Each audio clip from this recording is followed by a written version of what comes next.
Hello students, we will discuss distance vector routing algorithm today. It is also known as Bellman-Ford algorithm. So we basically use this algorithm between routers in network layer. The purpose of this algorithm is, imagine you have some routers.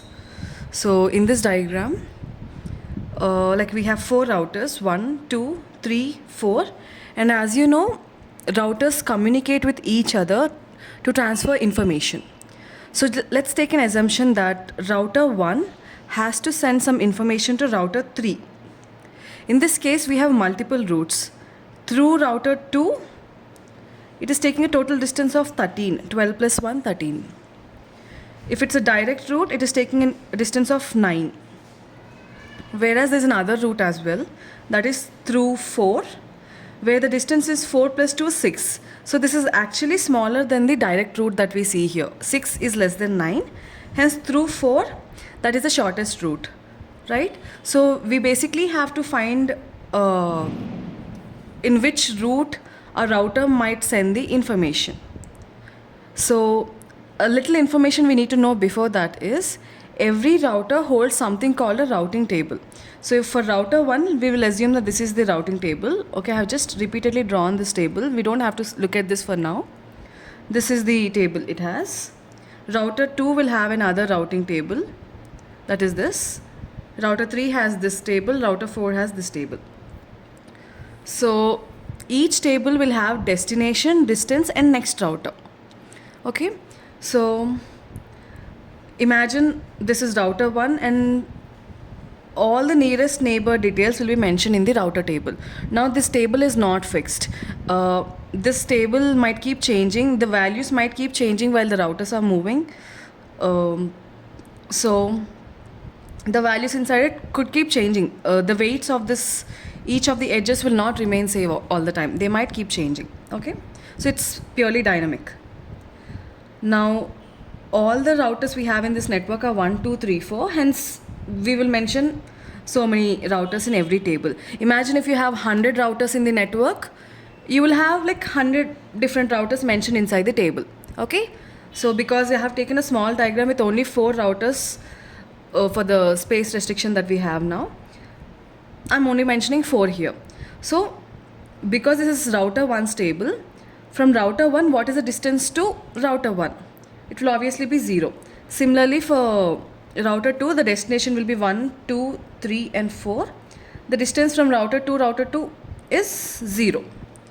In router 3 also, we will have 1, 2, 3, 4 as neighbors. From 3 to 3, it will be 0. Same with router 4, 1, 2, 3, 4, where 4 will be 0. Okay, I'll talk about next router part later. But for now, let's see this. Router 1 to router 2, the distance is 12. So I'll mention 12 here. The same goes with router 2's router 1 distance, that is also 12. So I'll just write this down. 1 to 3, the distance is 9. I'm mentioning that here. And 3 to 1 is also 9. 1 to 4 is 4. 4 to 1 will also be 4. Okay. Next we have to see router 2. From 2 to 3 we have distance 1, which means in router 3 at 2 we will also have 1. From 2 we do not have any router to 4, which means we do not know the distance for now. So I'll just mention it as infinite. Okay. Same with here. From 4 to 2 the distance will be infinite. The next thing is from 3 to 4. From 3 to 4 the distance is 2. I'm writing it here. From 4 to 3 the distance is 2. Okay, the same value I'm just mentioning here for this edge. Next, we keep updating this table based on the latest information, the latest distance we have. So the values will change. For now, I'm writing next router as the same thing. 1, 2, 3 and 4. Okay. From router 1, if you have to send information to router 1, it is through 1. The next router you have to send information is through 1. You will understand this concept when I change the values on this table. I'll leave it like this for now. For router 2, if I have to send information to 1, the next router will be 1. The packet will go from 1 to 1. The packet will go from 2 to 2. The packet will go from 2 to 3. The packet will go from 2 to 4. But we don't have a direct route there. From 2 to 4, we do not have a direct edge. I'll just put a hyphen here for now. We will change these values later anyways. Same with router 3. I'll just mention 1, 2, 3, 4 because we have all the edges. From 3, we have edges to every other router. For 4 also, it's the same except for 2, there's no edge to 2. I'll just put a hyphen here. From 4 to 1, the next router will be 1, the next router will be 3, the next router will be 4. Okay, so that's the information we have. I hope you do not have any doubts up till here. So the point is, if you just take this into consideration, like imagine from 1 to 3, if I take distance as 9, that is not the best route that we have. We have other shorter routes. Like I'll also see the other routes from 1 to 2, 2 to 3. If I see, I'm getting a distance of 13, right? It is greater than 9, so I'll not make any changes to that. But also I have a third route, that is from 1 to 4, 4 to 3. The distance I'll take is 4 plus 2, which is 6. 6 is less than 9, so I can happily update this value. So I can just cut it and write 6 here. For that, I have just created another table. I'll just write 6 here. So the shortest distance we have from 1 to 3 is 6 through 4. Okay, the destination, we can just write the same values here. I'll just write it.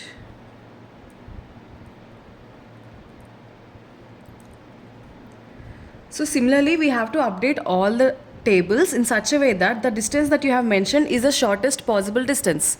If it takes anything more than that, we will not update it. If the distance is shorter than this, we will definitely change the value to this. So for example, just consider this. This value will not change. 1 to 1, the distance will always be 0. 2 to 2, this distance will always be 0. 3 to 3, the distance will be 0, and 4 to 4, the distance will be 0. There's no change in this. So 1 to 3 I have updated to 6, which means 3 to 1 also I need to make a change, which is 6. Fine. Again, 1 to 2. 1 to 2, the distance is 12. I have two other routes. The other route is through 3, which is 9 plus 1, 10. So one possibility I have is 10. I'll just write it like this. The other possibility I have is 1 to 4, 4 to 3, 3 to 2, which is 4 plus 2, 6, 6 plus 1, 7. The other one I have is 7. I'm just delicately writing it here. Whichever is the shortest, I'll just keep that. So we can clearly see the shortest distance we have is from 1 to 2. It is 4, 5, 6 and 7. So I'll keep 7 here. I'll just strike this off. This is the important thing. Now please focus on the next router part. If I have to go from 1 to 2, the next router I have to reach to send my packet. Imagine there's a small envelope going from 1 to 2. The route which we are following is like this. So while we have to go through this route, the next router I have to reach, you can also call this as next hop. The next hop I have is at 4. So I'll just mention that as 4 here. Okay, so I hope you understood the next router part. While I'm sending the information, the next router I have in my journey is 4. Okay. If I have to send, okay, I'll also just put next routers here. Whenever the distance is 0, it is 1. The same thing that is there in the destination, you'll mention it. Distance is 0, destination is 2. Distance is 0, so the destination is 4. Distance is 0, the destination is 3. It's the source router, destination router being the same. Okay. Next thing, from 1 I have to send some information to 4.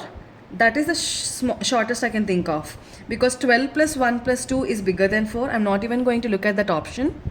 9 plus 2 is bigger than 4. I'm not looking at that option as well. Only that is the shortest. I'll not update this value. It will be as it is. Okay. So like that I have to update all the table information. So it's not like two different tables. We have one table, one routing table in one router. I'm updating that router. Just for understanding, I'm just keeping the previous table as it is.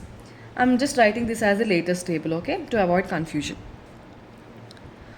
So if I have to update the values here, same. From 2, I need to reach 1. This same route from 2, 1 plus 2 plus 4. So I'll get 7 only, but my next router will not be 4 like this. My next router will be 3.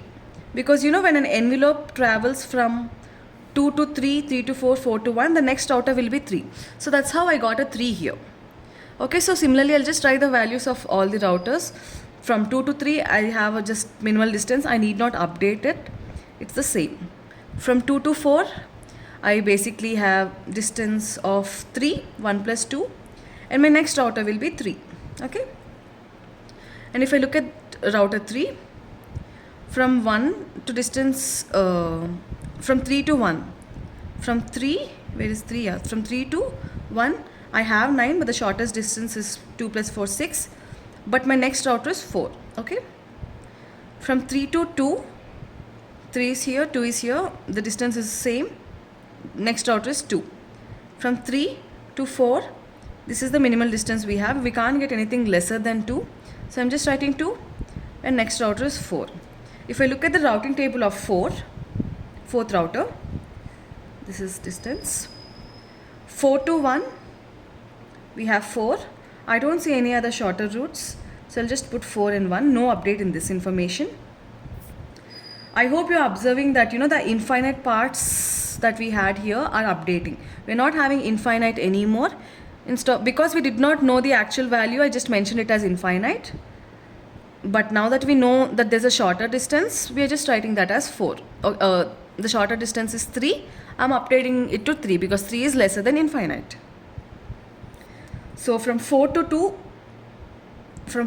the shortest distance is through 3 with distance 3.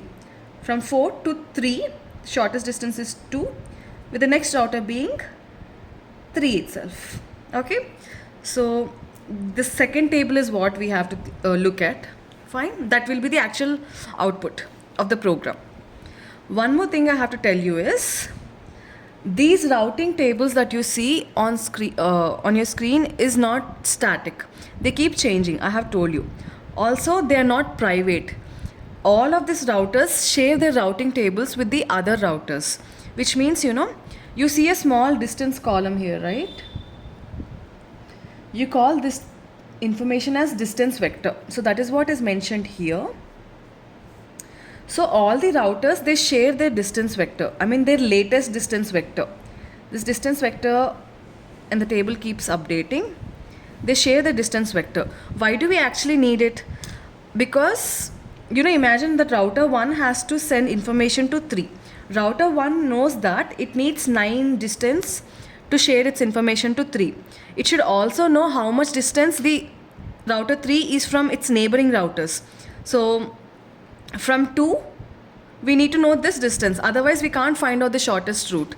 Because 2 has shared an information to router 1 saying that this is my routing table. If you want to go through me, you need a distance of 1. So router 1 will calculate that I need 12 plus 1, which is 13. So this route is not optimal for me. It will also ask 4. 4 will say that you need a distance of 2 to reach the destination router 3 from 4. Okay. So router 1 will calculate that it needs 4 plus 2, which is 6, which is much lesser than the direct communication it has with router 3. 6 is less than 9. So accordingly it has to calculate. If router 1 has to calculate that, it needs to know the information of all the routers. So all these routers are very cooperative. They share their information to all the routers in that network. Okay. So that's how this information is shared. I hope you understood what a distance vector is. With that, I am guessing you understood the statements.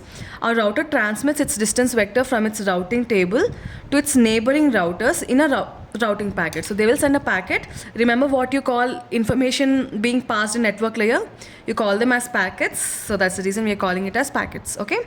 So through a packet, it will share the information. Accordingly, we will calculate and find out the shortest distance.